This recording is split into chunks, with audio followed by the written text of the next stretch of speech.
হাজার হাজার বছরের বিশ্বাস, কিছু বিজ্ঞান, কিছু কিংবদন্তি আর অনেকটাই রহস্য।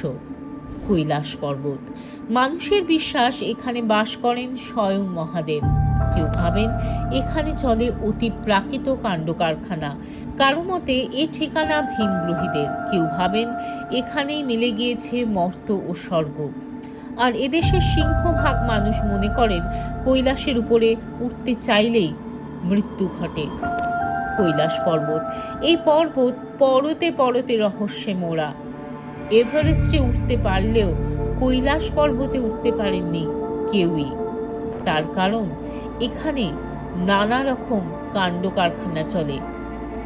এখানে উঠতে চাইলে মানুষ দ্বিগুণ গতিতে বুড়িয়ে যায়, বয়স বাড়ে লাফিয়ে লাফিয়ে। হিন্দু ধর্মে বিশ্বাস এই পর্বতেই বাস করেন স্বয়ং মহাদেব। জৈন ধর্মে বিশ্বাস এ পর্বত ঋষভদেবের নির্বাণস্থল। বৌদ্ধ ধর্মে বিশ্বাস বুদ্ধ ডেমচকের স্থান এটা। এই কারণে অনেকেই মনে করেন এই পর্বত অজেয়। কৈলাস অঞ্চলে যারা গিয়েছেন তারা বলেছেন সেখানে গিয়ে তাদের চুল নখ অস্বাভাবিক দ্রুত বাড়তে শুরু করেছে, ত্বক দ্রুত বুড়িয়ে গিয়েছে। কিছু পর্বতারোহী উঠতে চেষ্টা করার 1 বছরের মধ্যেই মারা গিয়েছেন। একজন রাশিয়ান পর্বতারোহী কৈলাসের উপর ওঠার চেষ্টা করেছিলেন, কিন্তু কিছু দূর এগোতেই হঠাৎ অসুস্থ হয়ে পড়েন। আর একজন কিংবদন্তি পর্বতারোহীকেও সুযোগ দেওয়া হয়েছিল, কিন্তু তিনি নিজেই না করে দেন। তারপর চীন সরকার সম্পূর্ণভাবে এই পর্বতে আরোহণ নিষিদ্ধ করে দেয়। সবচেয়ে আশ্চর্যের ঘটনাটা এখানেই। চীন একবার হেলিকপ্টার পাঠিয়েছিল কৈলাসের চূড়োয় পৌঁছানোর জন্য।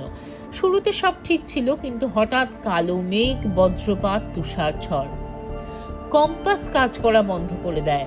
পাইলটরা দিক হারিয়ে ফেলেন। শেষ পর্যন্ত কোনো ক্রমে তারা প্রাণ নিয়ে ফিরে আসেন। তাহলে প্রশ্নটা কিন্তু থেকেই গেল, কৈলাস কি সত্যিই কোনো অলৌকিক শক্তির কেন্দ্র, নাকি সবই কেবল গল্প আর বিশ্বাস? আপনার কি মনে হয়? কমেন্টে জানান। ভিডিওটি ভালো লাগলে লাইক করুন, শেয়ার করুন, আর এমন অনেক রহস্যময় ভিডিওর জন্য সাবস্ক্রাইব করতে ভুলবেন না।